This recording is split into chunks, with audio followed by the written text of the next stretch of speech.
ഒരു സംഘടനയെയും പിന്തുണയ്ക്കുന്നില്ലെന്നും താൻ രാജ്യത്തിനും സമൂഹത്തിനും വേണ്ടിയാണ് പ്രവർത്തിക്കുന്നതെന്നും സോഷ്യൽ ആക്ടിവിസ്റ്റ് എന്ന് അവകാശപ്പെടുന്ന അണ്ണാ ഹസാരെ NCP അധ്യക്ഷൻ ശരത് പവാറിന്റെ വിമർശനങ്ങളോട് പ്രതികരിക്കാനുള്ള മാധ്യമപ്രവർത്തകരുടെ ആവശ്യത്തിന്റെ മറുപടിയായാണ് അണ്ണാ ഹസാരെ ഇത്തരത്തിൽ മറുപടി പറഞ്ഞത്.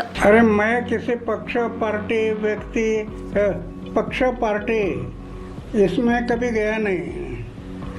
मेरा जो चलना है वो पक्ष पार्टी विरहित है, सिर्फ समाज और देश की भलाई. ഞാനൊരു സംഘടനയെയും പാർട്ടിയെയും വ്യക്തിയെയും ഒന്നും പിന്തുണയ്ക്കുന്നില്ല. എൻ്റെ ഏക ഉദ്ദേശം സമൂഹത്തിനും രാജ്യത്തിനും വേണ്ടി പ്രവർത്തിക്കുക എന്നതാണ്.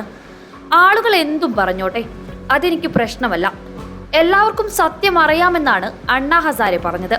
ये करते करते आ गए तो ये कुछ भी बोलने से ऐसा कोई फर्क नहीं पड़ा. क्या फर्क पड़ता है? जनता जानती है सत्य क्या है. UPA ഭരണകാലത്ത് അഴിമതിക്കെതിരെ സമരകാഹളവുമായി രംഗത്ത് വന്ന അണ്ണാ ഹസാരെ BJP അധികാരത്തിലെത്തിയതിൽ പിന്നെ സാമൂഹിക വിഷയങ്ങളിലൊന്നും ഇടപെടാറില്ല. BJPയെ അധികാരത്തിലെത്തിക്കാനായിരുന്നു അന്ന് അണ്ണാ ഹസാരെയുടെ സമര നാടകമെന്ന് കോൺഗ്രസ് ഉൾപ്പെടെയുള്ളവർ ഇന്ന് ആരോപിക്കുന്നുണ്ട്. സോഷ്യൽ മീഡിയയിൽ ഹസാരെയുടെ പ്രതികരണത്തിന് താഴെ കടുത്ത രീതിയിലാണ് നെറ്റിസൺസിന്റെ പ്രതികരണം. ഇയാൾ ആക്ടിവിസ്റ്റ് അല്ല, ആന്റി സോഷ്യൽ ആക്ടിവിസ്റ്റ് ആണെന്നായിരുന്നു ഒരു കമന്റ്. BJPയും മോദിയും എപ്പോഴൊക്കെ കുരുക്കിലാകുന്നുണ്ടോ അപ്പോഴൊക്കെ ഇയാൾ പ്രത്യക്ഷപ്പെടുന്നുണ്ടല്ലോ എന്നായിരുന്നു മറ്റൊന്ന്. നിങ്ങളിനി മിണ്ടിപ്പോകരുത്, എന്തൊരു നുണയനാണ് നിങ്ങൾ.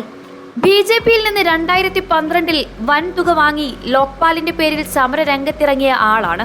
BJP അധികാരത്തിൽ വന്നപ്പോൾ ഇയാളെ പിന്നെ കണ്ടിട്ടേയില്ല.